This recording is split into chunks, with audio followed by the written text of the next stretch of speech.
माननीय प्रधानमंत्री जी,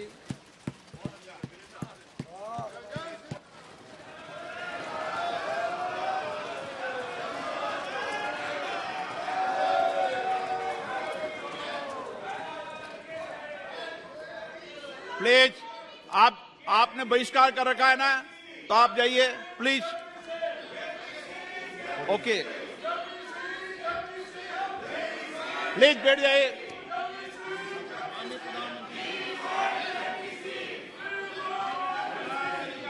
माननीय अध्यक्ष जी, एक मिनट बैठिए। क्या तरीका है बैठे बैठे नारेबाजी करने की? ये तरीका है आप लोगों का? पहले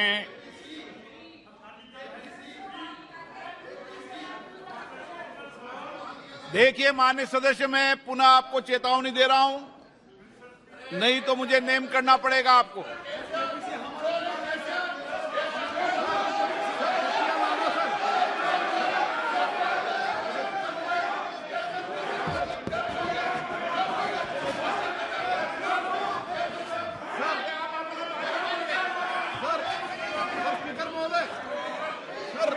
तटिया लाना बिल्कुल गलत है सर, तो उनको नेम कर दीजिए सर, हमारा आग्रह है आपसे सर। माननीय नेता, मैं आपसे आग्रह कर रहा हूं, आपके सदस्यों को समझा लिए, तख्तियां लेकर सदन में नहीं आए। आपने कहा था कि हम बहिष्कार करेंगे, तो आप अपनी बात पर कायम रहें। पिछले 3 दिन से कर रहा था साहब, हम लोग का डिमांड है जेपीसी को करने के लिए, जेपीसी डालने के लिए, और जेपीसी नहीं डाल रहे थे साहब। अभी हम लोग जो है ना प्रधानमंत्री जी का सामने भी हम लोग को जो ये मुद्दा को रखना चाहता था, आपका सामने भी रखा है और हाउस का सामने भी रखा है। अभी हम लोग जो है ना सर इस बात से जो है ना हम लोग वॉकआउट कर रहे हैं। ओके,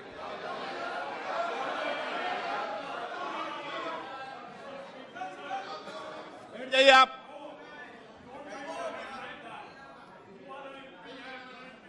ओके, माननीय प्रधानमंत्री जी।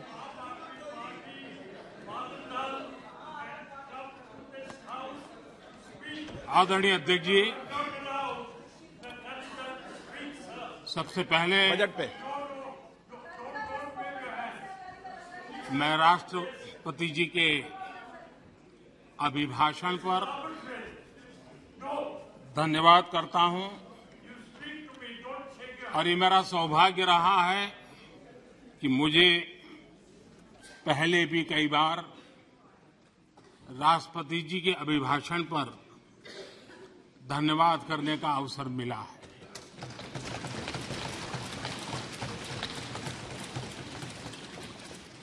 लेकिन इस बार मैं धन्यवाद के साथ साथ राष्ट्रपति महोदया जी का अभिनंदन भी करना चाहता हूं।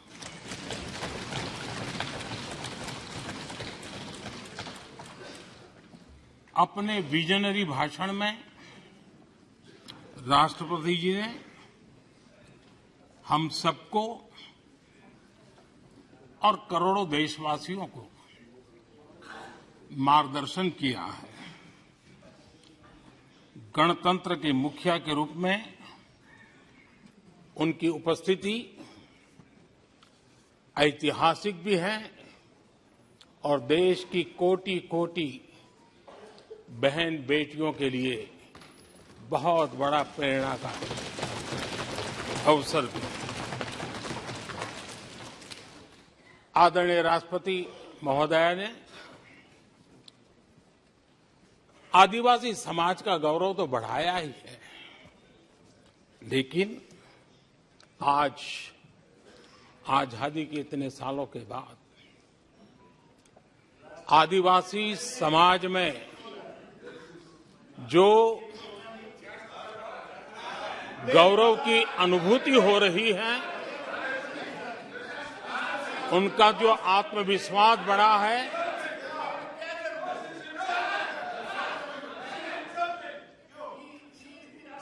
और इसके लिए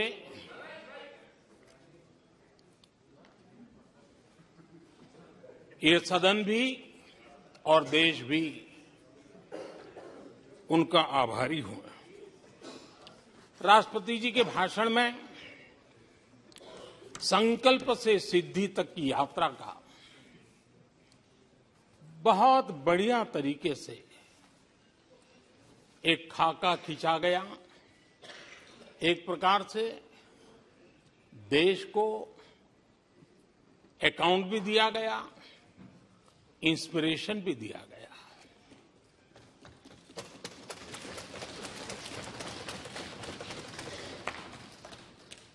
आदरणीय अध्यक्ष जी,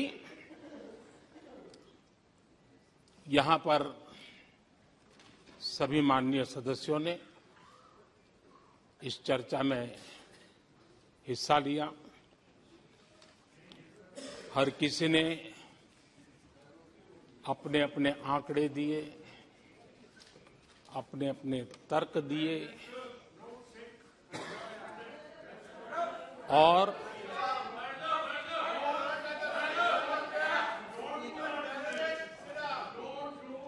अपनी रुचि, प्रवृत्ति, प्रकृति के अनुसार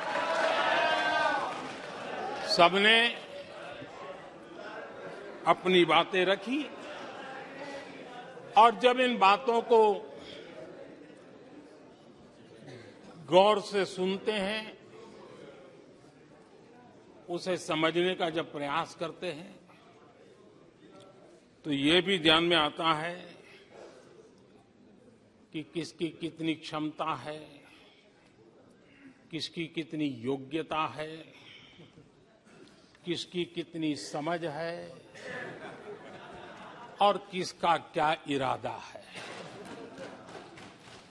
ये सारी बातें प्रकट होती ही हैं और देश भली भांति तरीके से उसका मूल्यांकन भी करता है। मैं चर्चा में शामिल सभी माननीय सदस्यों का हृदय से आभार व्यक्त करता हूं, लेकिन मैं देख रहा था कल कुछ लोगों के भाषण के बाद पूरा इकोसिस्टम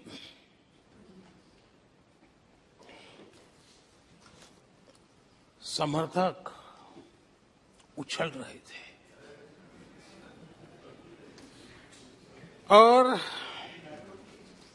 खुश होकर के कहने लगे, ये हुई है। सदस्य, मैं अंतिम बार बोल रहा हूं, आप सीट पर बैठे बैठे नहीं बोले, आप वरिष्ठ सदस्य हैं और कोई शब्दों को नहीं गलत। आप चुप रहिए। नो नो,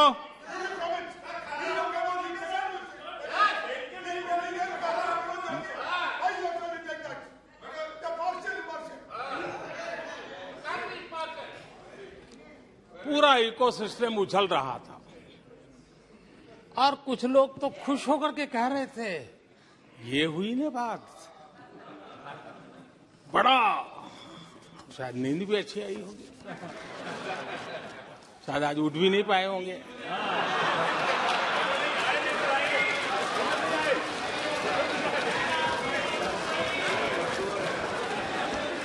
और ऐसे लोगों के लिए कहा गया है, बहुत अच्छे ढंग से कहा गया है, ये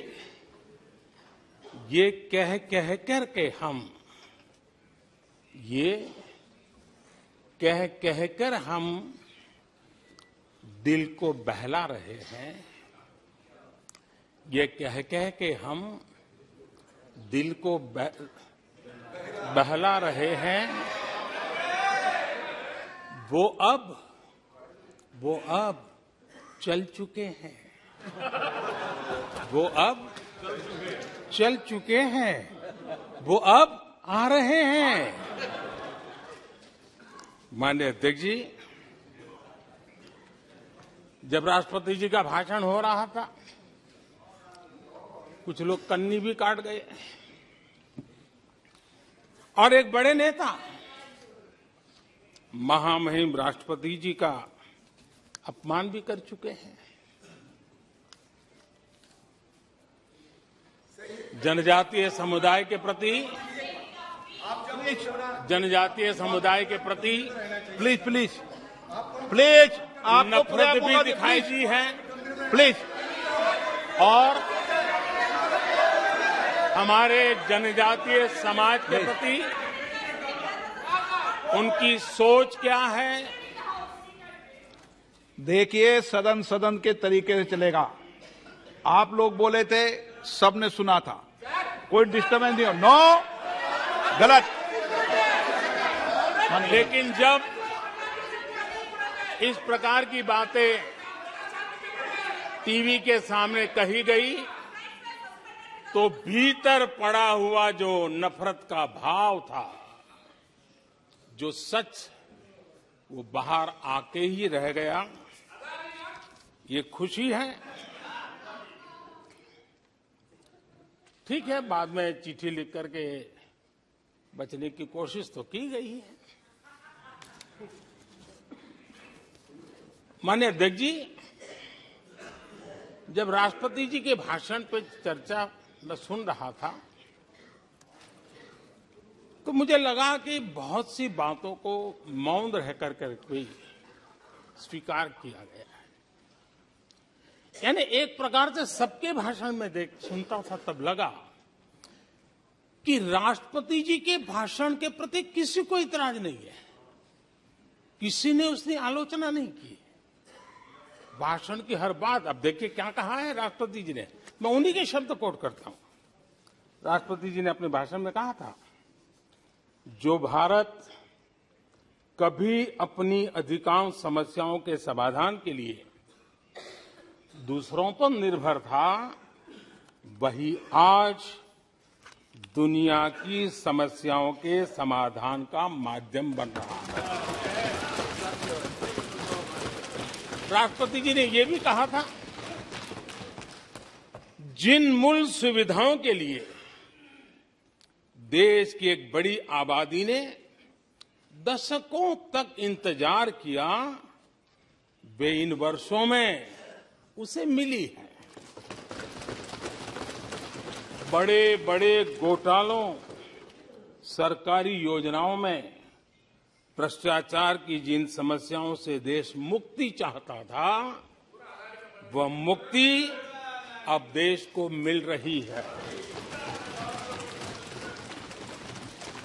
पॉलिसी पैरालिसिस की चर्चा से बाहर आकर आज देश और देश की पहचान तेज विकास और दूरगामी दृष्टि से लिए गए फैसलों के लिए हो रही है।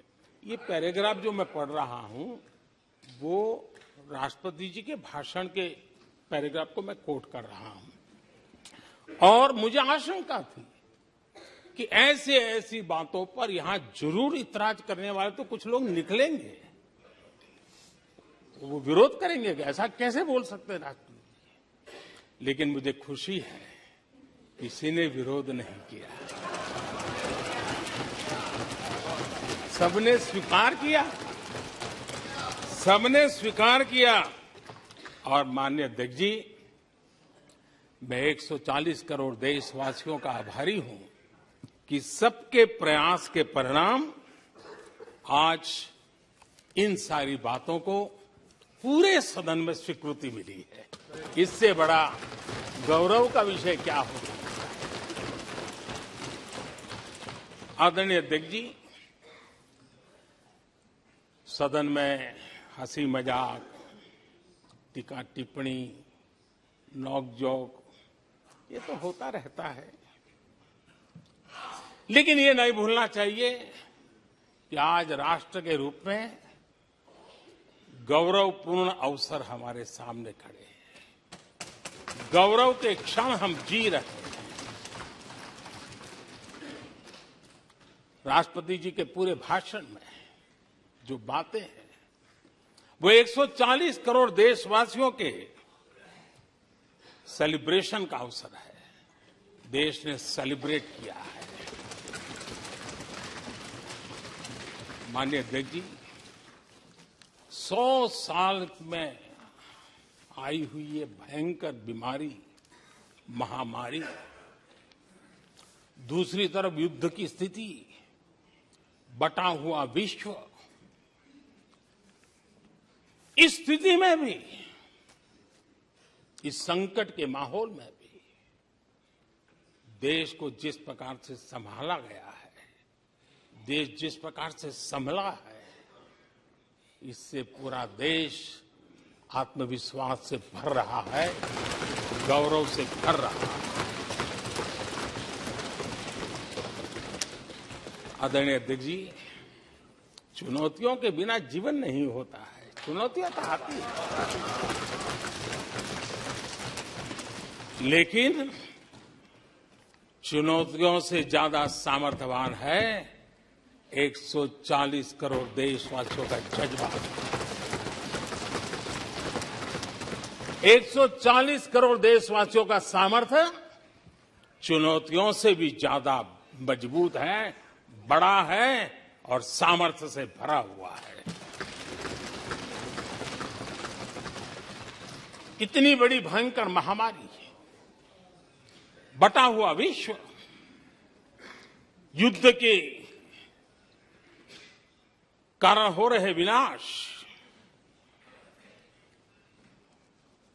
अनेकों देशों में अस्थिरता का माहौल है, कई देशों में भीषण महंगाई है, बेरोजगारी, खाने पीने का संकट, और हमारे अड़ोस पड़ोस में भी जिस प्रकार से हालत बने हुई है, ऐसी स्थिति में माननीय अध्यक्ष जी, कौन हिंदुस्तानी इस बात पे गर्व नहीं करेगा कि ऐसे समय में भी देश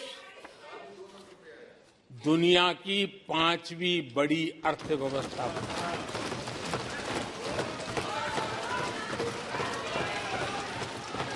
आज पूरे विश्व में भारत को लेकर के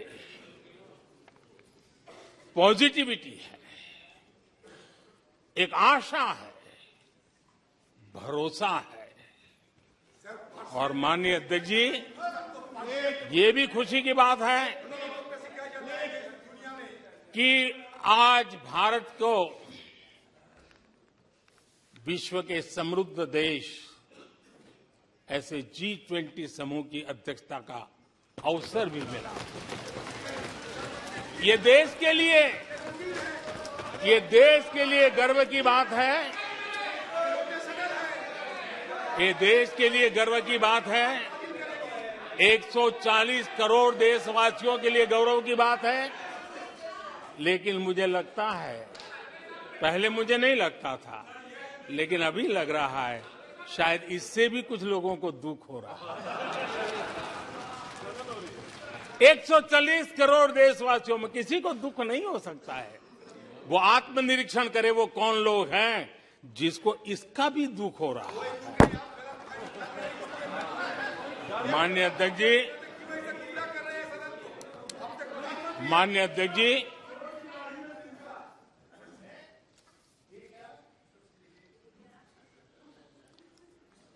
आज दुनिया की हर विश्वसनीय संस्था, सारे एक्सपर्ट्स जो वैश्विक प्रवाहों को बहुत गहराई से अध्ययन करते हैं, जो भविष्य का अच्छे से अनुमान भी लगा सकते हैं, उन सबको आज भारत के प्रति बहुत आशा है, विश्वास है और बहुत एक मात्रा में उमंग भी है। और आखिर ये सब क्यों? ऐसे ही तो नहीं है। आज पूरी दुनिया भारत की तरफ इस प्रकार से बड़ी आशा की नजरों से क्यों देख रही है? इसके पीछे कारण है। इसका उत्तर छिपा है भारत में आई स्थिरता में, भारत की वैश्विक साख में, भारत के बढ़ते सामर्थ्य में और भारत में बन रही नई संभावनाओं में। माननीय अध्यक्ष जी, हमारी रोजमर्रा की जिंदगी में जो बातें हो रही है, उसी को मैं अगर शब्दबद्ध करूं, और कुछ बातें उदाहरण से समझाने की कोशिश करूं। अब आप देखिए, भारत में एक 2-3 दशक अस्थिरता के रहे, आज स्थिरता है, पॉलिटिकल स्टेबिलिटी है, स्टेबल गवर्नमेंट भी है और डिसिसिव गवर्नमेंट है।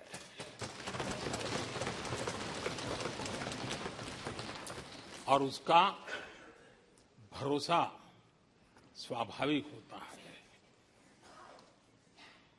एक निर्णायक सरकार, एक पूर्ण बहुमत से चलने वाली सरकार, वो राष्ट्र हित में फैसले लेने का सामर्थ्य रखती है। और ये वो सरकार है, रिफॉर्म आउट ऑफ कंपल्सन नहीं, रिफॉर्म आउट ऑफ कन्विक्शन हो रहे हैं। और हम इस मार्ग पर हटने वाले नहीं, हम चलते रहेंगे। देश को समय की मांग के अनुसार जो चाहिए वो देते रहेंगे। माननीय अध्यक्ष जी, एक और उदाहरण की तरफ मैं जाना चाहूंगा। इस कोरोना काल में मेड इन इंडिया वैक्सीन तैयार हुई। भारत ने दुनिया का सबसे बड़ा वैक्सीनेशन अभियान चलाया। और इतना ही नहीं, अपने करोड़ों नागरिकों को मुफ्त वैक्सीन के टीके लगाए। इतना ही नहीं, 150 से ज्यादा देशों को इस संकट के समय हमने जहां जरूरत थी वहां दवाई पहुंचाई, जहां जरूरत थी वहां वैक्सीन पहुंचाई। और आज विश्व के कई देश हैं जो भारत के विषय में इस बात पर बड़े गौरव से विश्व के मंच पर धन्यवाद करते हैं, भारत का गौरवगान करते हैं। उसी प्रकार से तीसरे एक पहलू की तरफ ध्यान देता है। इसी संकट काल में आज भारत का डिजिटल इंफ्रास्ट्रक्चर, जिस तेजी से डिजिटल इंफ्रास्ट्रक्चर ने अपनी एक ताकत दिखाई है, एक आधुनिकता की तरफ बदलाव किया है, पूरा विश्व इसका अध्ययन कर रहा है। मैं पिछले दिनों G20 समिट में बाली में था। डिजिटल इंडिया की चारों तरफ वाहवाही हो रही थी और बहुत क्यूरियोसिटी थी कि देश कैसे कर रहा है। कोरोना काल में दुनिया के बड़े बड़े देश, समृद्ध देश, अपने नागरिकों को आर्थिक मदद पहुंचाना चाहते थे, नोटें छापते थे, बांटते थे, लेकिन बांट नहीं पाते थे। ये देश हैं जो एक फ्रिक्शन ऑफ सेकंड में लाखों करोड़ों रुपए देशवासियों के खाते में जमा करवा देता है। हजारों करोड़ रुपए ट्रांसफर हो जाते हैं। एक समय था छोटी छोटी टेक्नोलॉजी के लिए देश तरसता था। आज देश में बहुत बड़ा फर्क महसूस हो रहा है। टेक्नोलॉजी के क्षेत्र में देश बड़ी ताकत के साथ आगे बढ़ रहा है।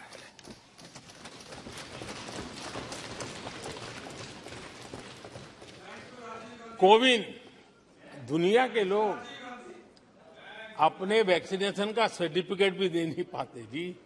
आज वैक्सीन लो, हमारे मोबाइल फोन पर हमारा सर्टिफिकेट दूसरी सेकंड पे अवेलेबल है। ये ताकत हमने दिखाई है। माननीय अध्यक्ष जी, भारत में नई संभावनाएं हैं। दुनिया को सशक्त वैल्यू और सप्लाई चेन, उसमें आज पूरी दुनिया ने कोरोना कालखंड ने सप्लाई चेन के मुद्दे पर दुनिया को हिला के रख दिया है। आज भारत उस कमी को पूरने की ताकत के साथ आगे बढ़ रहा है। कईयों को ये बात समझना बहुत देर लग जाएगी। भारत आज इसी दिशा में एक मैन्युफैक्चरिंग हब के रूप में उभर रहा है और दुनिया भारत की समृद्धि में अपनी समृद्धि देख रही है। माननीय अध्यक्ष जी, निराशा में डूबे हुए कुछ लोग इस देश की प्रगति को स्वीकार ही नहीं कर पा रहे हैं। उन्हें भारत के लोगों की उपलब्धियां नहीं दिखती है। अरे 140 करोड़ देशवासियों के पुरुषार्थ और प्रयास का परिणाम है, जिसके कारण आज दुनिया में डंका बजना शुरू हुआ है। उन्हें भारत के लोगों के पुरुषार्थ और परिश्रम से प्राप्त उपलब्धियां उनको नजर नहीं आ रही हैं। माननीय अध्यक्ष जी, पिछले 9 वर्ष में भारत में 90,000 स्टार्टअप्स और आज स्टार्टअप की दुनिया में हम दुनिया में तीसरे नंबर पर पहुंच गए। एक बहुत बड़ा स्टार्टअप इकोसिस्टम आज देश के टायर 2, टायर 3 सिटीज में भी पहुंच चुका है। हिंदुस्तान के हर कोने में पहुंचा है। भारत के युवा सामर्थ्य की पहचान बनता जा रहा है। माननीय अध्यक्ष जी, इतने कम समय में और कोरोना के विकट कालखंड में 108 यूनिकॉर्न बने हैं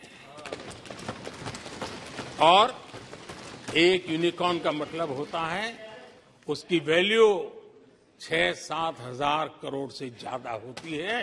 ये इस देश के नौजवानों ने करके दिखाया। माननीय अध्यक्ष जी, आज भारत दुनिया में मोबाइल मैन्युफैक्चरिंग में दुनिया में दूसरा बड़ा देश बन गया है। घरेलू विमान यात्री डोमेस्टिक एयर ट्रैफिक में आज विश्व में हम तीसरे नंबर पर पहुंच चुके हैं। एनर्जी कंजम्पशन प्रगति के एक मानदंड माना जाता है। आज भारत एनर्जी कंजम्पशन में दुनिया में एक कंज्यूमर के रूप में तीसरे नंबर पर हम पहुंच चुके हैं। रिन्यूएबल एनर्जी की कैपेसिटी में हम दुनिया में चौथे नंबर पर पहुंच चुके हैं। स्पोर्ट्स कभी हमारी कोई पूछ नहीं होती थी, कोई पूछता नहीं था।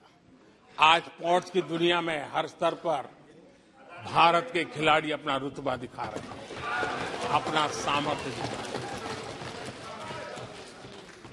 एजुकेशन समेत हर क्षेत्र में आज भारत आगे बढ़ रहा है।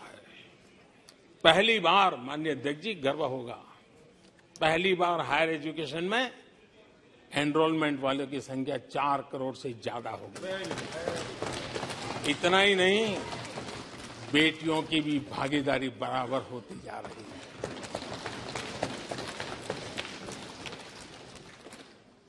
देश में इंजीनियरिंग हो, मेडिकल कॉलेज हो, प्रोफेशनल कॉलेजेस हो, उसकी संख्या बहुत तेजी से बढ़ रही है।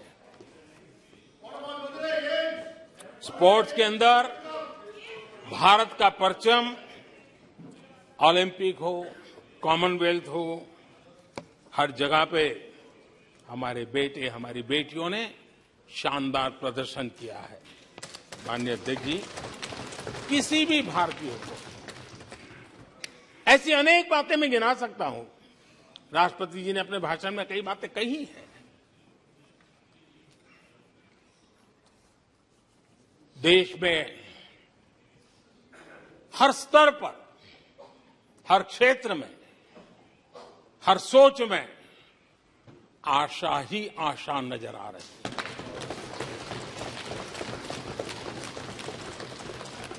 एक विश्वास से भरा हुआ देश है, सपने और संकल्प लेकर के चलने वाला देश है। लेकिन यहां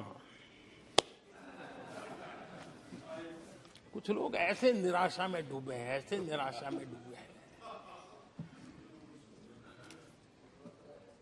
काका हाथरसी ने एक बड़ी मजेदार बात कही थी।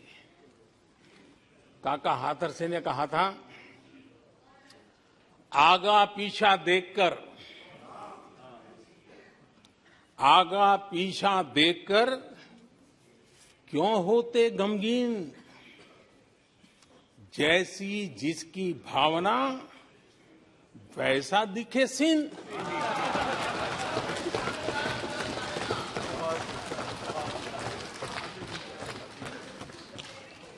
आदरणीय अध्यक्ष जी, आखिर ये निराशा भी ऐसे नहीं आई है।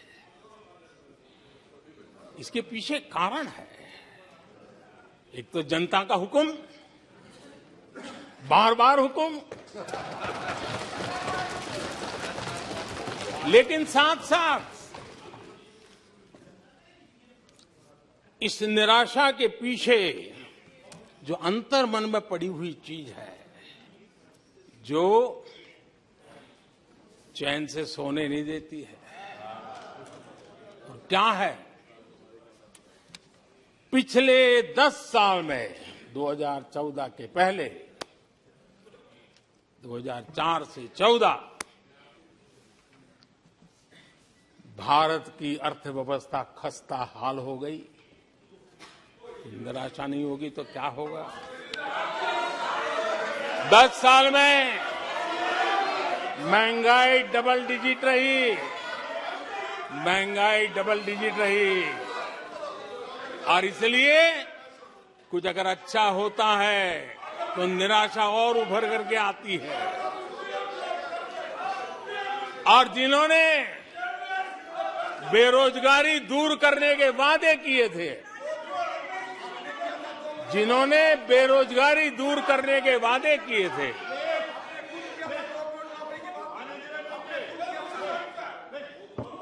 माननीय अध्यक्ष जी, एक बार जंगल में 2 नौजवान शिकार करने के लिए गए और वो गाड़ी में अपनी बंदूक नीचे उतार करके थोड़ा टहलने लगे। उन्होंने सोचा कि थोड़ा अभी आगे चलना है तो थोड़ा जरा हाथ पैर ठीक कर ले, लेकिन गए थे तो बाघ का शिकार करने के लिए, और उन्होंने देखा आगे जाएंगे तो बाघ मिलेगा। लेकिन हुआ ये कि वहीं पर बाघ दिखाई दिया। अभी नीचे उतरे थे, अपनी गाड़ी में बंदूक वहीं पड़ी थी। बाघ दिखा, अब करे क्या? तो उन्हें लाइसेंस दिखाया कि मेरे पास बंदूक का लाइसेंस है।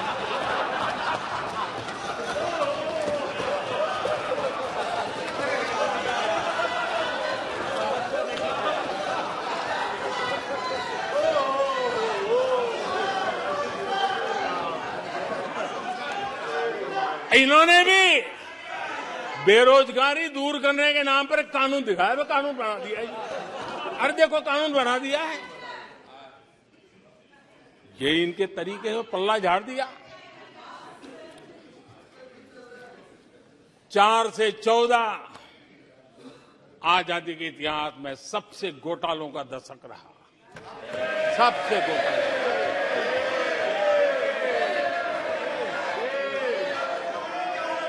वही 10 साल, यूपीए के वो 10 साल, कश्मीर से कन्याकुमारी,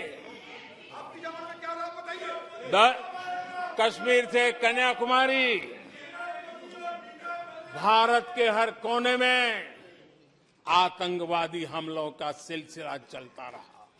10 साल हर नागरिक असुरक्षित था।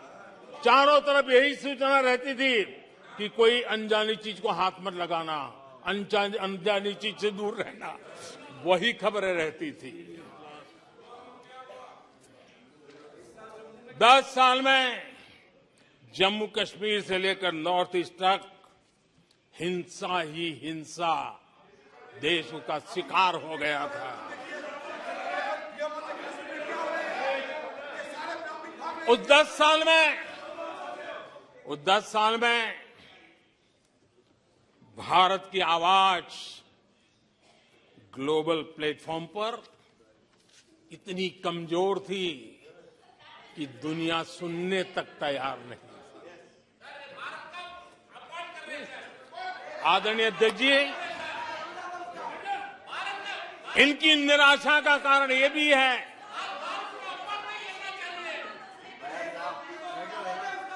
आज जब देश की क्षमता का परिचय हो रहा है, 140 करोड़ देशवासियों का सामर्थ्य खिल रहा है, खुल करके सामने आ रहा है।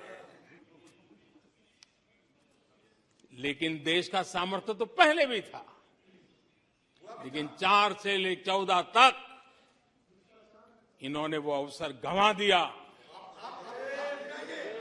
आज यूपीए की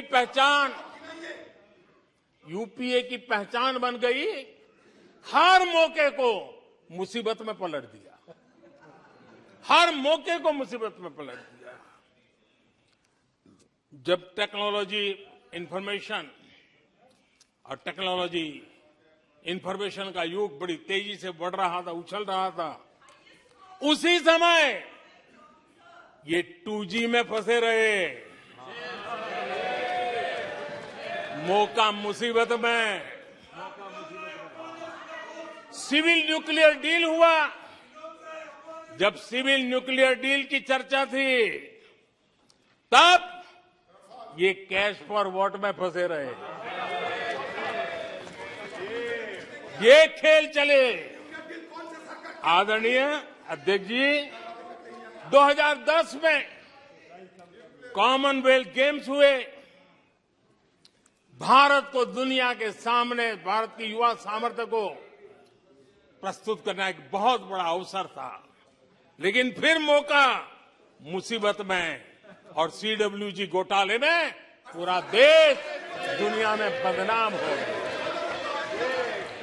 आदरणीय अध्यक्ष जी,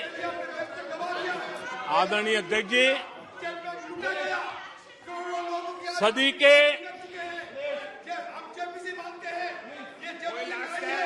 के दूसरे दशक में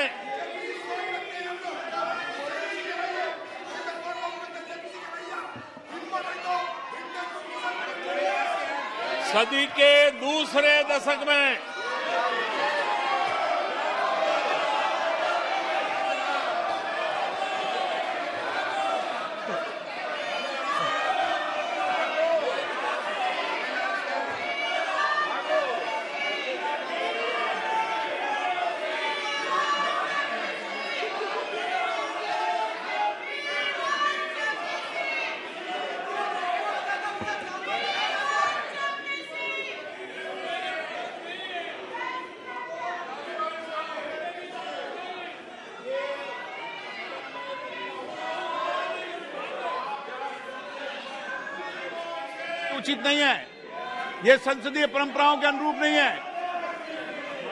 आप बिना तथ्यों के बोलते हैं और फिर सुनते नहीं हैं। प्लीज बैठिए। नो, बैठिए। No no no no no. आदरणीय अध्यक्ष जी, ऊर्जा का किसी भी देश के विकास में अपना एक महात्म्य होता है, और जब दुनिया में भारत की ऊर्जा शक्ति के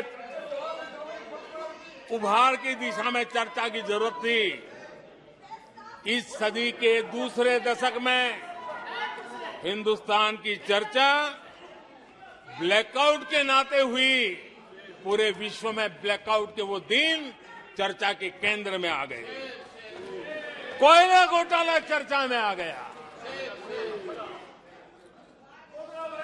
आदरणीय अध्यक्ष जी, देश पर इतने आतंकी हमले हुए, 2008 के हमलों को कोई भूल नहीं सकता है, लेकिन आतंकवाद पर सीना तान कर आंख में आंख मिला करके हमले करने का सामर्थ्य नहीं था, उसे चुनौती को चुनौती देने की ताकत नहीं थी, और उसके कारण आतंकवादियों के हौसले बुलंद होते गए और पूरा देश 10 साल तक खून बहता रहा मेरे देश के निर्दोष लोगों का। वो दिन गए थे। आदरणीय अध्यक्ष जी, जब एलओसी एलएसी भारत के सामर्थ्य की ताकत का अवसर रहता था, उस समय डिफेंस डील को लेकर के हेलीकॉप्टर घोटाले और सत्ता को कंट्रोल करने वाले लोगों के नाम उसमें चिन्हित हो गए। आदरणीय अध्यक्ष जी, जब देश के लिए जरूरत थी और निराशा के मूल में ये चीजें पड़ी हुई है, सब उभर करके आ रहा है। आदरणीय अध्यक्ष जी, इस बात को हिंदुस्तान हर पल याद रखेगा कि 2014 के पहले का जो दशक था, द लॉस्ट डेकेड के रूप में जाना जाएगा, और इस बात को इनकार नहीं कर सकते कि 2030 का जो दशक है, ये इंडिया डेकेड है पूरे विश्व के लिए। आदरणीय अध्यक्ष जी, थैंक यू शशि जी।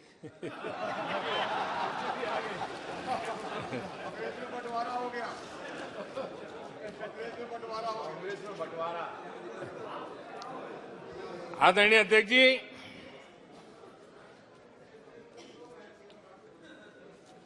लोकतंत्र में आलोचना का बहुत महत्व मैं मानता हूं, और मैं हमेशा मानता हूं कि भारत जो कि मदर ऑफ डेमोक्रेसी है, सदियों से हमारे यहां लोकतंत्र हमारी रगों में पनपा हुआ है, और इसलिए मैं हमेशा मानता हूं कि आलोचना एक प्रकार से लोकतंत्र की मजबूती के लिए, लोकतंत्र के संवर्धन के लिए, लोकतंत्र के स्पिरिट के लिए आलोचना एक शुद्धि यज्ञ है। उस रूप में हम आलोचना को देखने वाले हैं। लेकिन दुर्भाग्य से बहुत दिनों से मैं इंतजार कर रहा हूं, कोई तो मेहनत करके आएगा, कोई तो एनालिसिस करके कोई आलोचना करेगा ताकि देश को कुछ लाभ हो। लेकिन 9 साल आलोचना ने आरोपों में गंवा दिए जिन्होंने, सिवाय आरोप, गाली गलौज, कुछ भी बोल दो, इसके सिवाय कुछ नहीं किया। गलत आरोप। और हाल ये चुनाव हार जाओ, ईवीएम खराब, दे दो गाली। चुनाव हार जाओ, चुनाव आयोग को गाली दे दो। क्या तरीका है? अगर कोर्ट में फैसला पक्ष में नहीं आया तो सुप्रीम कोर्ट को गाली दे दो, उसकी आलोचना कर दो। अगर भ्रष्टाचार की जांच हो रही है, अगर भ्रष्टाचार की जांच हो रही है,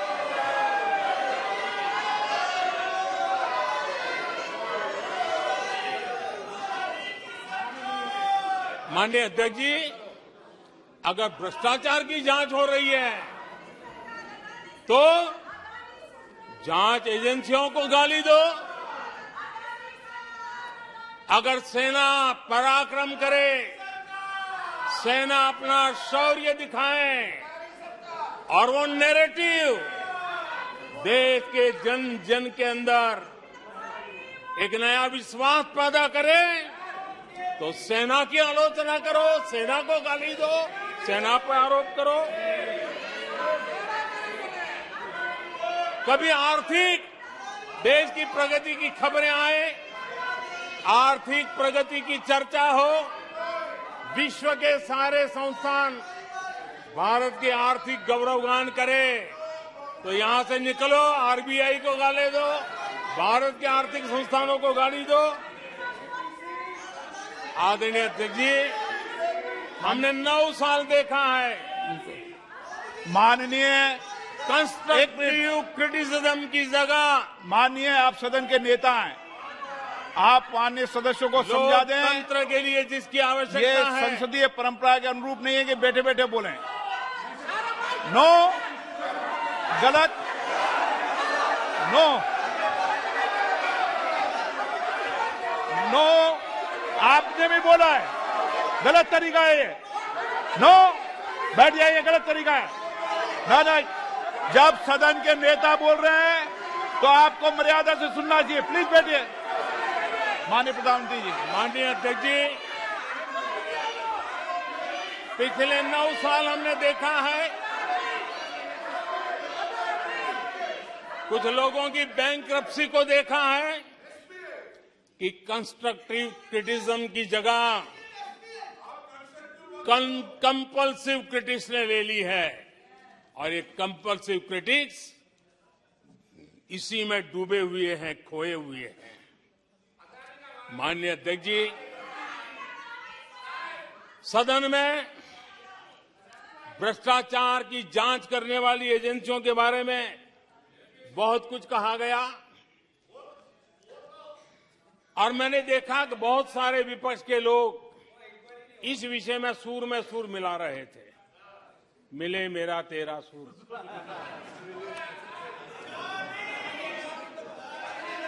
आदरणीय अध्यक्ष जी, मुझे लगता था देश की जनता देश के चुनाव के नतीजे ऐसे लोगों को जरूर एक मंच पर लाएंगे, लेकिन वो तो हुआ नहीं। लेकिन इन लोगों ने ईडी का धन्यवाद करना चाहिए कि ईडी के कारण ये लोग एक मंच पे आए हैं। ईडी ने एक लोगों को एक मंच पर ला दिया है।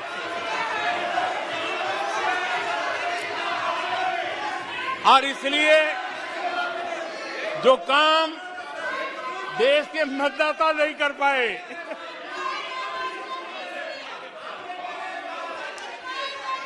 आदरणीय अध्यक्ष जी, मैं कई बार सुन रहा हूं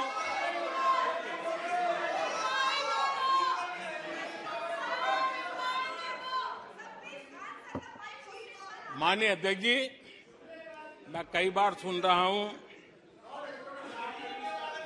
यहां कुछ लोगों को हार्वर्ड स्टडी का बड़ा क्रेज है। हार्वर्ड स्टडी है, बड़ा क्रेज है। कोरोना काल में ऐसा ही कहा गया था, और कांग्रेस ने कहा था कि भारत की बर्बादी पर हार्वर्ड में केस स्टडी होगी, ऐसा कहा था।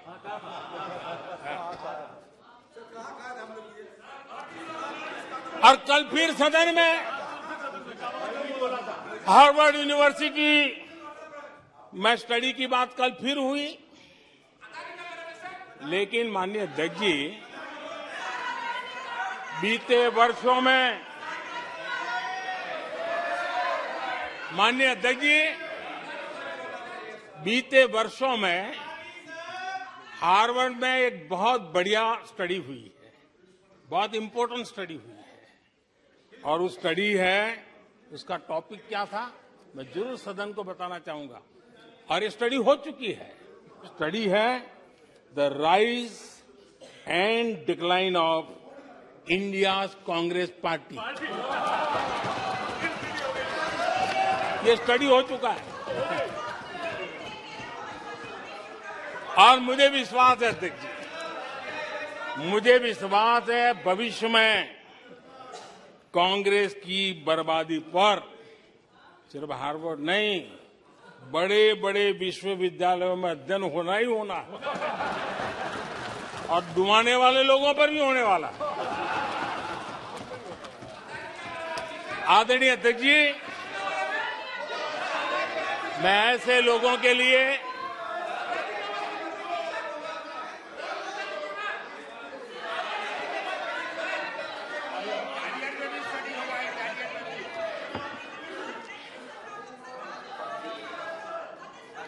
आदरणीय अध्यक्ष जी,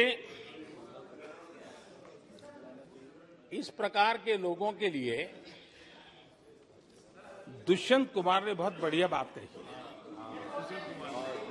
और दुष्यंत कुमार ने जो कहा है बहुत फिट बैठता है। उन्होंने कहा है तुम्हारे पांव के नीचे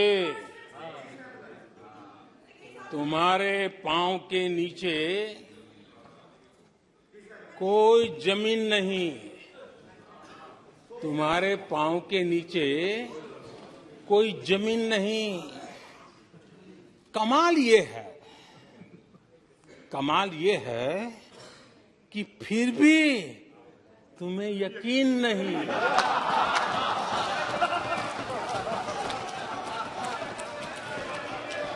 माननीय अध्यक्ष जी,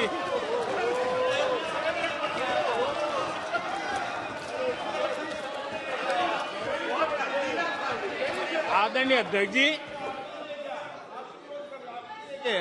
सुनो फिर। आदरणीय अध्यक्ष जी,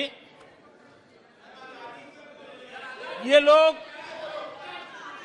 बिना सर पैर की बातें करने के आदी होने के कारण उनको ये भी याद नहीं रहता है कि वो खुद का कितना कॉन्ट्राडिक्शन कहते हैं।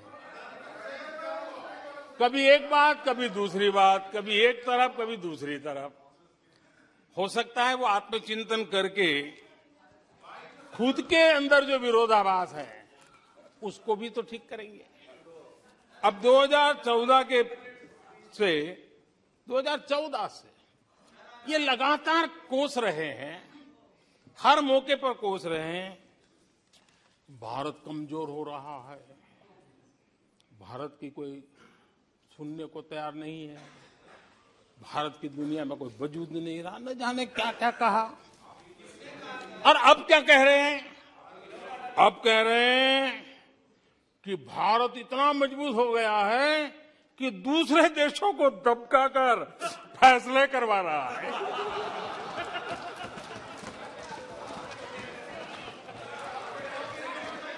अरे पहले ये तो तय करो भाई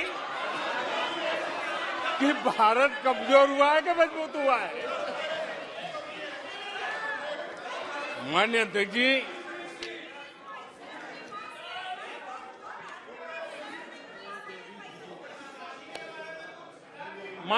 जी,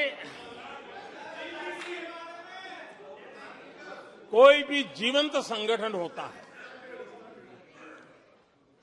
अगर एक जीवंत व्यवस्था होती है, जो जमीन से जुड़ी हुई व्यवस्था होती है, वे जनता जनार्दन में क्या चलता है, लोगों के अंदर उसका चिंतन करता है, उससे कुछ सीखने की कोशिश करता है और अपनी राह भी समय रहते हुए बदलता रहता है। लेकिन जो अहंकार में डूबे होते हैं, जो बस सब कुछ हम ही को ज्ञान है, सब हमारा ये सही है, ऐसी जो सोच में जीते हैं, उनको लगता है कि मोदी को गाली दे करके ही हमारा रास्ता निकलेगा। मोदी पर झूठे अनाप शनाप कीचड़ उछाल करके ही रास्ता निकलेगा। अब 22 साल बीत गए, वो गलतफहमी पाल करके बैठे हुए हैं।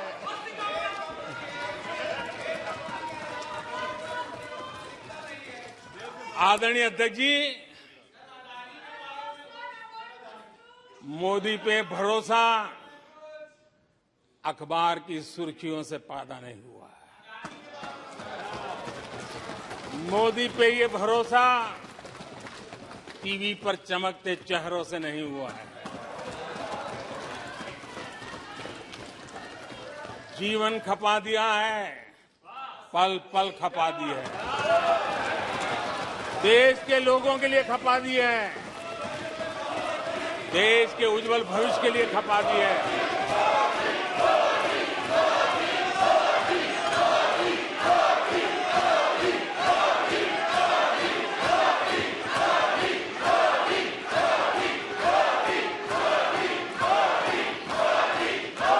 आदरणीय अध्यक्ष जी, आदरणीय अध्यक्ष जी,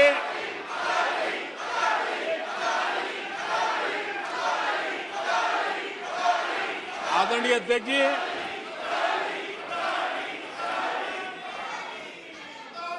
जो देशवासियों का मोदी पर भरोसा है, ये इनकी समझ के दायरे से बाहर है और समझ के दायरे से भी काफी ऊपर है। क्या ये झूठे आरोप लगाने वालों पर मुफ्त राशन प्राप्त करने वाले मेरे देश के 80 करोड़ देशवासी क्या कभी उन पर भरोसा करेंगे क्या? आदरणीय अध्यक्ष जी, one nation one ration card देश भर में कहीं पर भी गरीब से गरीब को भी जब राशन मिल जाता है, वो आपकी झूठी बातों पर, आपके गलत गलीच आरोपों पर कैसे भरोसा करेगा? आदरणीय अध्यक्ष जी, जिस किसान के खाते में साल में 3 बार पीएम किसान सम्मान निधि के 11 करोड़ किसानों के खाते में पैसा जमा होते हैं, वो आपकी गालियां, आपके झूठे आरोपों पर विश्वास कैसा करेगा? आदरणीय अध्यक्ष जी, जो कल फुटपाथ पर जिंदगी जीने के लिए मजबूर था, जो झुग्गी झोपड़ी में जिंदगी बसर करता था, ऐसे 3 करोड़ से ज्यादा लोगों को पक्के घर मिले हैं। उनको तुम्हारी ये गालियां, ये तुम्हारे झूठी बातें क्यों वो भरोसा करेगा? अध्यक्ष जी, आदरणीय अध्यक्ष जी, 9 करोड़ लोगों को मुफ्त गैस का कनेक्शन मिला है, वो आपकी झूठ को कैसे स्वीकार करेगा? 11 करोड़ बहनों को इज्जत घर मिला है, शौचालय मिला है, वो आपके झूठ को कैसे स्वीकार करेगा? आदरणीय अध्यक्ष जी, आजादी के 75 साल बीत गए, 8 करोड़ परिवारों को आज नल से जल मिला है, वो माताएं तुम्हारे झूठ को कैसे स्वीकार करेगी? तुम्हारी गलतियों को, गालियों को कैसे स्वीकार करेगी? आयुष्मान भारत योजना से 2 करोड़ परिवारों को मदद पहुंची है, जिंदगी बच गई है उनकी। मुसीबत के समय मोदी काम आया है, तुम्हारी गालियां को वो कैसे स्वीकार करेगा? कैसे स्वीकार करेगा? आदरणीय अध्यक्ष जी, आपकी गालियां, आपके आरोपों को इन कोटि आदरणीय अध्यक्ष जी, आपकी गालियों को, आपके आरोपों को इन कोटि भारतीयों से होकर के गुजरना पड़ेगा, जिनको दशकों तक मुसीबतें में जिंदगी जीने के लिए तुमने मजबूर किया। आदरणीय अध्यक्ष जी, कुछ लोग अपने लिए, अपने परिवार के लिए बहुत कुछ तबाह करने पर लगे हुए हैं, अपने लिए, अपने परिवार के लिए जी रहे हैं। मोदी तो 25 करोड़ देशवासियों के परिवार का सदस्य है।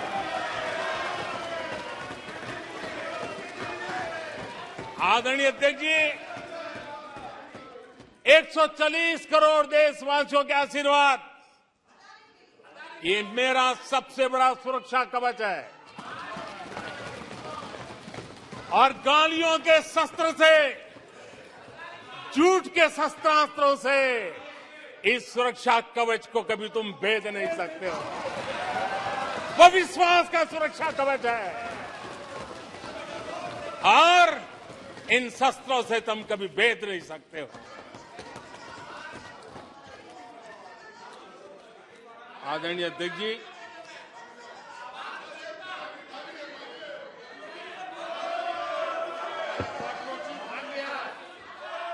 आने सदस्य प्लीज। नहीं नहीं, ये तरीका उचित नहीं है आपका, कोई तरीका उचित नहीं है। नो, इस तरीके से सदन नहीं चलेगा, मैं आपको बता देता हूं। नो, तरीका गलत है। बैठिए बैठिए। क्या सदन है, संसद है? बैठकर टिप्पणी करते हैं। सदन के नेता बोलते हैं जब कुछ शांत रखा करो, मर्यादा रखा करो चीजों की।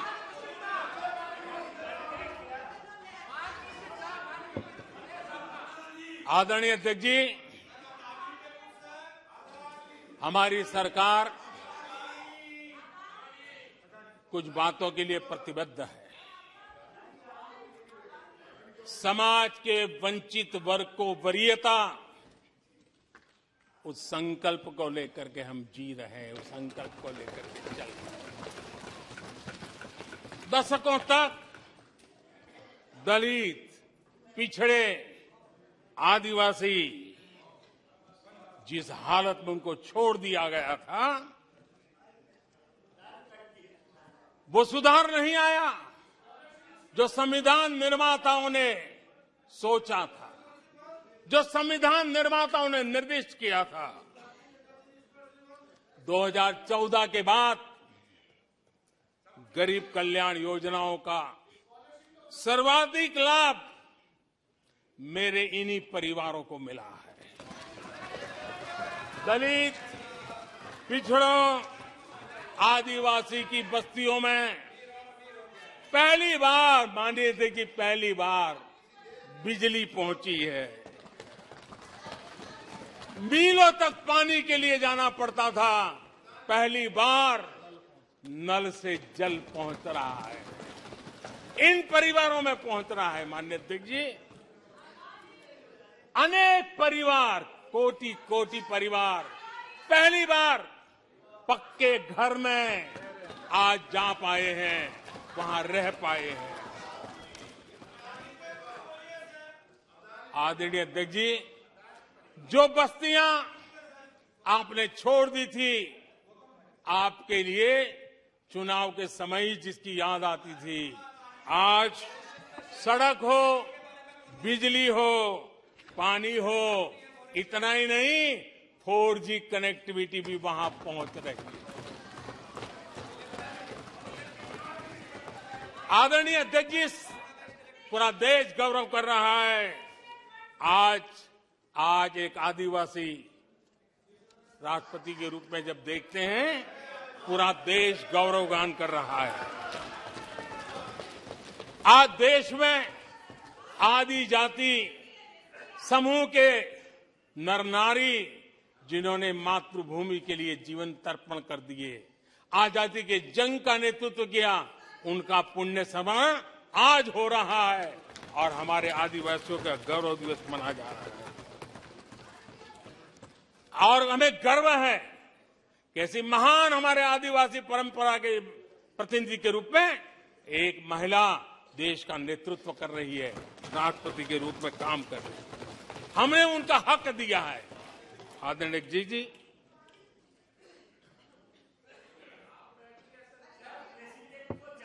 आदरणीय अध्यक्ष जी, हम पहली बार देख रहे हैं। एक बात ये भी सही है, हम सबका समान अनुभव है, सिर्फ मेरा ही ऐसा है ऐसा नहीं, आपका भी है।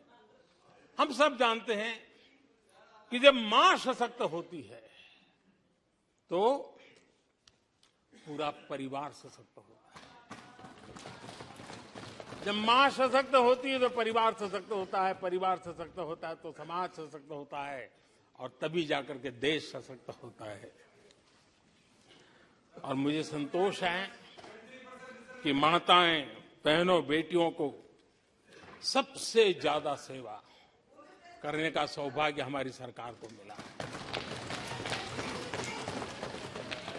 हर छोटी मुसीबत को दूर करने का प्रामाणिक पूर्वक प्रयास किया है। बड़ी संवेदनशीलता के साथ उस पर हमने ध्यान केंद्रित किया है। आदरणीय अध्यक्ष जी, कभी कभी मजाक उड़ाया जा रहा है, ऐसा कैसा प्रधानमंत्री है, लाल किले पर से टॉयलेट की बातें करता है, बड़ी मजाक उड़ाई गई। आदरणीय अध्यक्ष जी, ये टॉयलेट, ये इज्जतघर, इन मेरी माताओं बहनों की क्षमता, उनकी सुविधा, उनका सुरक्षा का सम्मान करने वाली बात है। इतना ही नहीं मानिए अध्यक्ष जी, जब मैं सैनिटरी पैड की बात करता हूं तो लोगों को लगता है अरे प्रधानमंत्री ऐसे विजय में क्यों जाते हैं। माननीय अध्यक्ष जी, सैनिटरी पैड्स के अभाव में गरीब बहन बेटियों के अपमान सहती थी, बीमारियों का शिकार हो जाती थी। माताओं बहनों को धुएं में दिन के कई घंटे बिताने पड़ते थे, उनका जीवन धुएं फंसा रहता था, उसे मुक्ति दिलाने का काम उन गरीब माताओं बहनों को करने का सौभाग्य हमें मिला है। जिंदगी खप जाती थी, आधा समय पानी के लिए, आधा समय केरोसिन की लाइन के अंदर खपे रहते थे। आज उससे मुक्ति देने का संतोष, उन माताओं बहनों को मुक्ति देने का संतोष।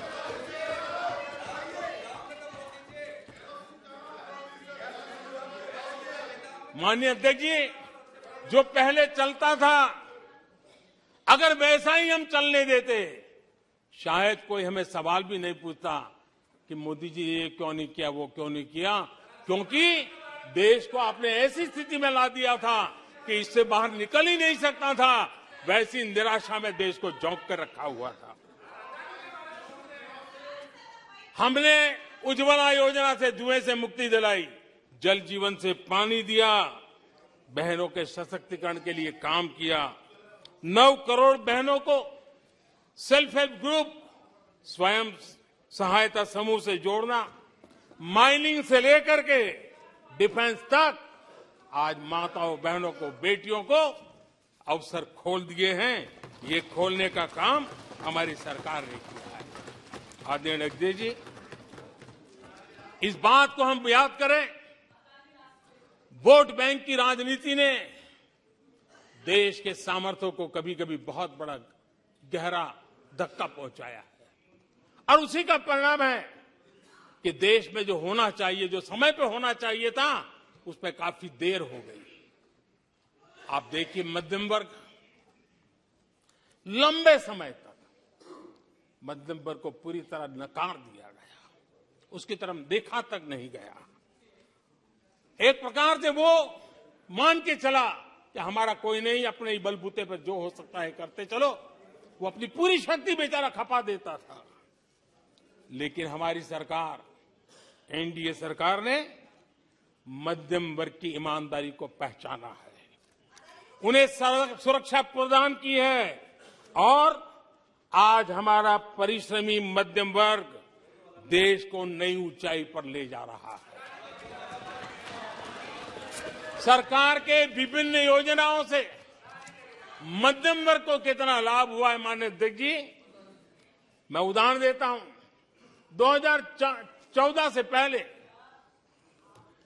जीबी डेटा, क्योंकि आज युग बदल चुका है, ऑनलाइन दुनिया चल रही है, हर एक के हाथ में मोबाइल पड़ा हुआ है, कुछ लोगों के जेब फटे हुए हो तो भी मोबाइल तो होता ही है।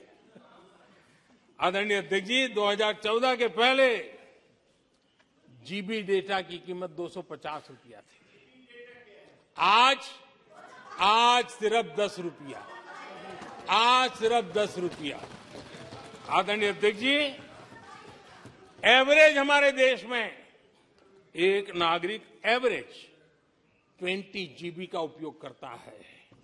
अगर उस हिसाब को मैं लगाऊं तो एवरेज एक व्यक्ति का 5,000 रुपया बचता है। आदरणीय अध्यक्ष जी, 5,000 रुपया बचता है।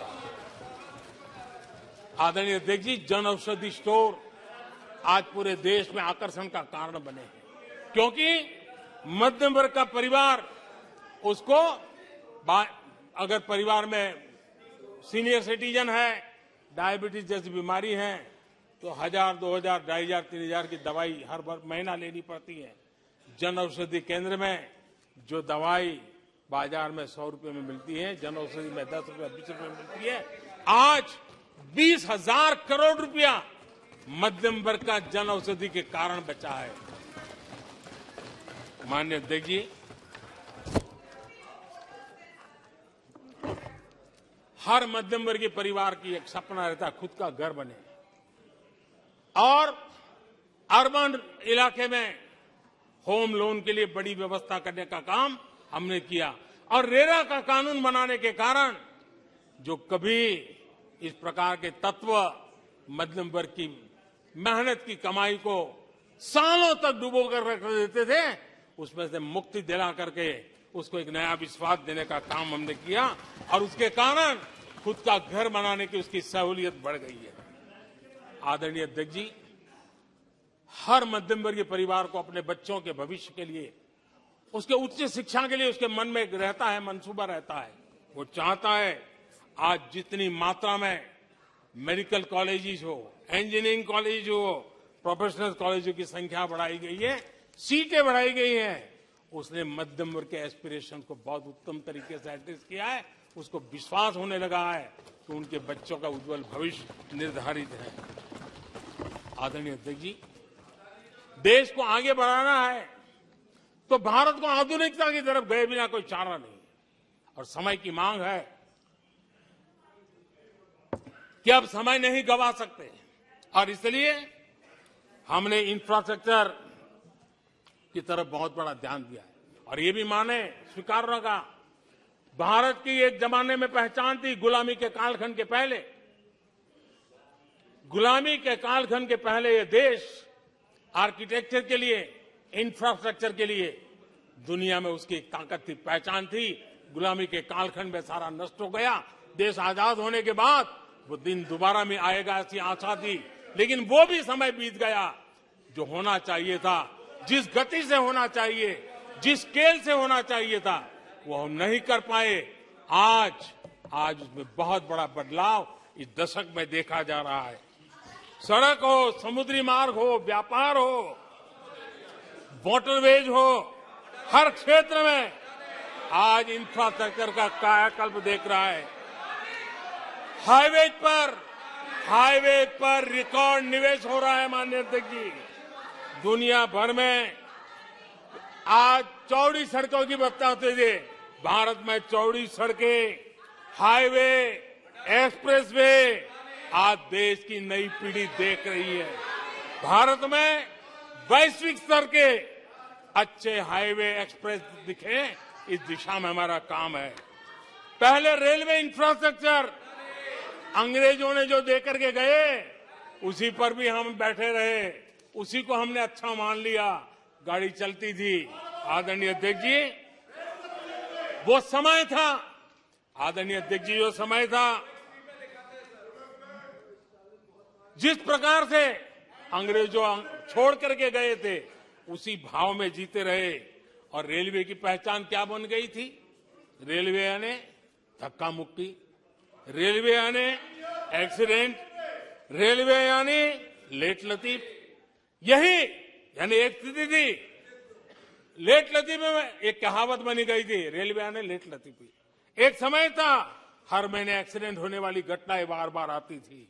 एक समय था एक्सीडेंट एक किस्मत बन गई थी। लेकिन अब ट्रेनों के अंदर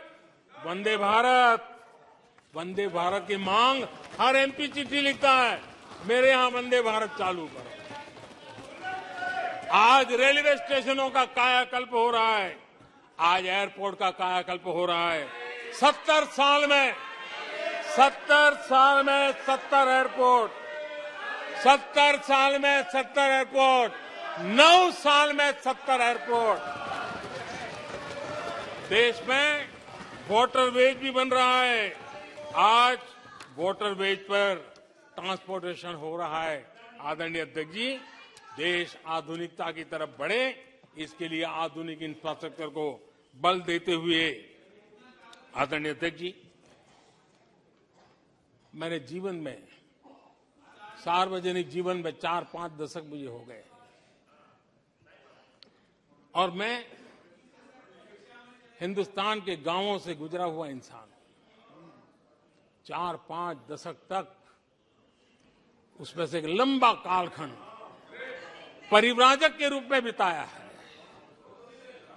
हर स्तर के परिवारों से बैठने उठने का बात करने का अवसर मिला है और इसलिए भारत के हर भूभाग को समाज की हर भावना से परिचित हूं और मैं इसके आधार पर कह सकता हूं और बड़े विश्वास से कह सकता हूं कि भारत का सामान्य मानवी पॉजिटिविटी से भरा हुआ है। सकारात्मकता उसके स्वभाव का, उसके संस्कार का हिस्सा है। भारतीय समाज नेगेटिविटी को सहन कर लेता है, स्वीकार नहीं करता। ये उसकी प्रकृति नहीं। भारतीय समुदाय का स्वभाव खुशमिजाज है, स्वप्नशील समाज है, सत्कर्म के रास्ते पर चलने वाला समाज है, सृजन कार्य से जुड़ा हुआ समाज है।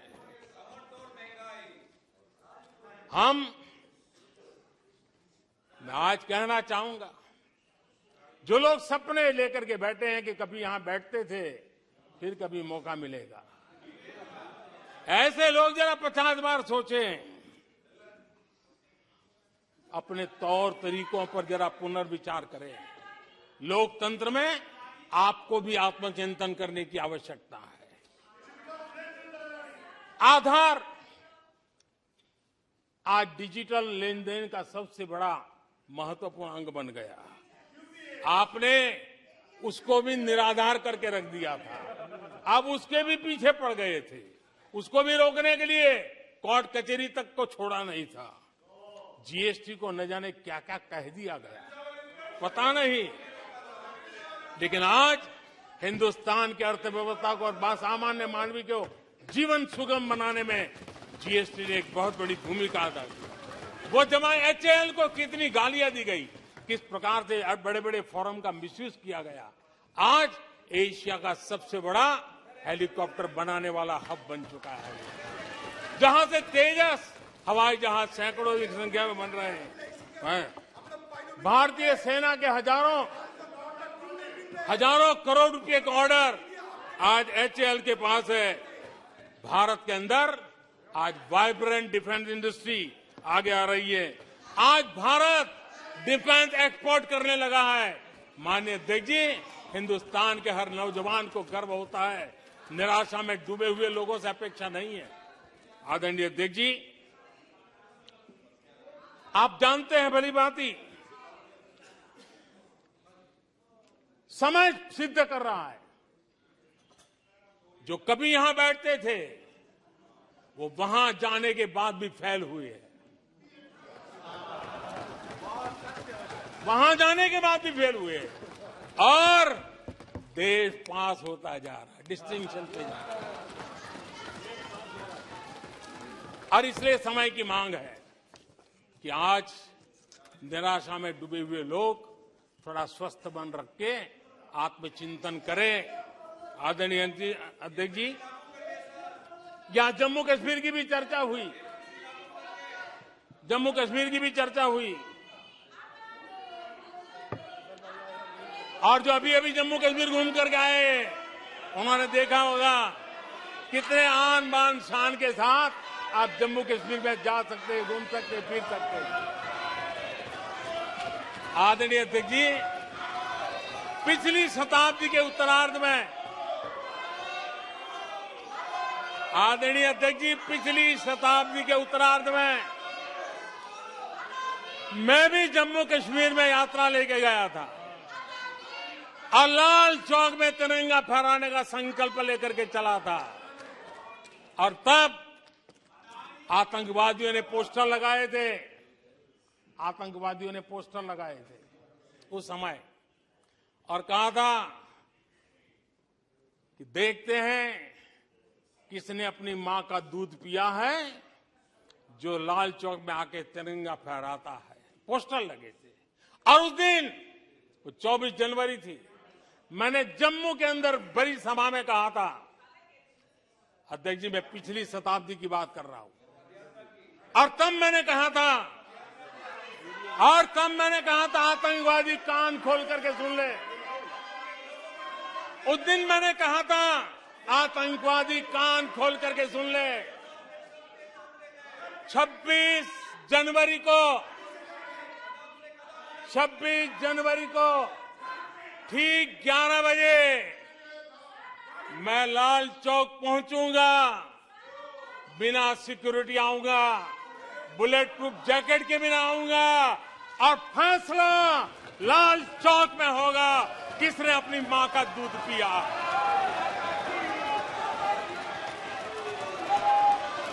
वो समय था माननीय अध्यक्ष जी।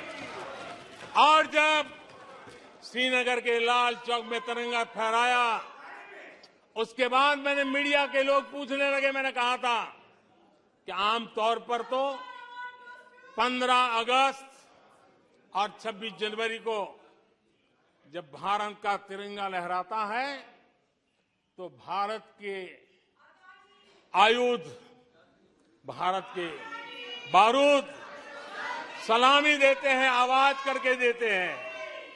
मैंने कहा आज जब मैं लाल चौक के अंदर तिरंगा फहरा हूं, दुश्मन देश का बारूद भी सलामी कर रहा है, गोलियां चला रहा था, बंदूकें बम फोड़ रहा था। आदरणीय अध्यक्ष जी, आज जो शांति आई है, आज चैन से जा सकते हैं, सैकड़ों की तादाद में जा सकते हैं। ये माहौल और पर्यटन की दुनिया में कई दशकों के बाद सारे रिकॉर्ड जम्मू कश्मीर ने तोड़े हैं। आज जम्मू कश्मीर में लोकतंत्र का उत्सव मनाया जा रहा है। आदरणीय अध्यक्ष जी, आज जम्मू कश्मीर में हर घर तिरंगा का सफल कार्यक्रम होते हैं। मुझे खुशी है, कुछ लोग हैं जो कभी कहते थे तिरंगे से शांति बिगड़ने का खतरा लगता था। कुछ लोगों को ऐसा कहते थे कि तिरंगे से जम्मू कश्मीर में शांति बिगड़ने का खतरा लगता था। वक्त देखिए, वक्त का मजा देखिए, अब वो भी तिरंगा यात्रा में शरीक हो रहे हैं।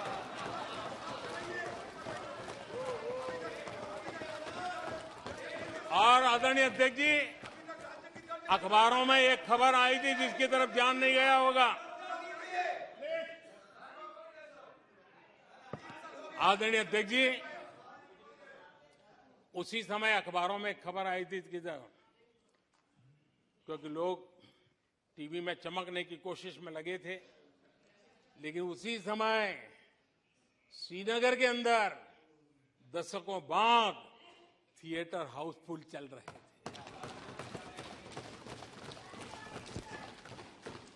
और अलगाववादी दूर दूर तक नजर नहीं आते थे। अब ये भी देश ने देखा है। आदरणीय अध्यक्ष जी, अभी हमारे साथी आकर ही हमारे माननीय सदस्य नॉर्थ ईस्ट के लिए कह रहे थे। मैं कहूंगा जरा एक बार नॉर्थ ईस्ट हो आइए। आपके जमाने का नॉर्थ ईस्ट और आज के जमाने का नॉर्थ ईस्ट, आधुनिक चौड़े हाईवे हैं, रेल की सुख सुविधा वाली सफर है, आप आराम से हवाई जहाज से जा सकते हैं। नॉर्थ ईस्ट के हर कोने में आज बड़ी, और मैं गर्व के साथ कहता हूं, आजादी का 75 साल मना रहे हैं, तब मैं गर्व से कहता हूं इन 9 साल में करीब 7500 7,500 7,500 जो हथियार के रास्ते पर चल पड़े थे, ऐसे लोगों ने सरेंडर किया और अलगाववादी प्रवृत्ति छोड़ करके मुख्य धारा में आने का काम किया है। आदरणीय अध्यक्ष जी, आज त्रिपुरा में लाखों परिवारों को पक्का घर मिला है, उसकी खुशी में मुझे शरीक होने का अवसर मिला। जब मैंने मैंने त्रिपुरा में हीरा योजना की बात कही थी, तब मैंने कहा था हाईवे, हाईवे, रेलवे और एयरवे, ये हीरा का आज सफलतापूर्वक त्रिपुरा की धरती पर मजबूती नजर आ रही है। त्रिपुरा तेज गति से आज भारत की विकास यात्रा का भागीदार बना है। आदरणीय अध्यक्ष जी, मैं जानता हूं सच सुनने के लिए भी बहुत सामर्थ्य लगता है। आदरणीय अध्यक्ष जी, झूठे गंदे आरोपों को सुनने के लिए भी बहुत बड़ा धैर्य लगता है और मैं इन सबका अभिनंदन करता हूं जिन्होंने धैर्य के साथ गंदी से गंदी बातें सुनने का ताकत दिखाई है। ये अभिनंदन के अधिकारी हैं। लेकिन जो सच सुनने का सामर्थ्य नहीं रखते हैं, वो कितनी निराशा की गर्त में डूब चुके होंगे, इसका देश आज सबूत देख रहा है। माननीय अध्यक्ष जी,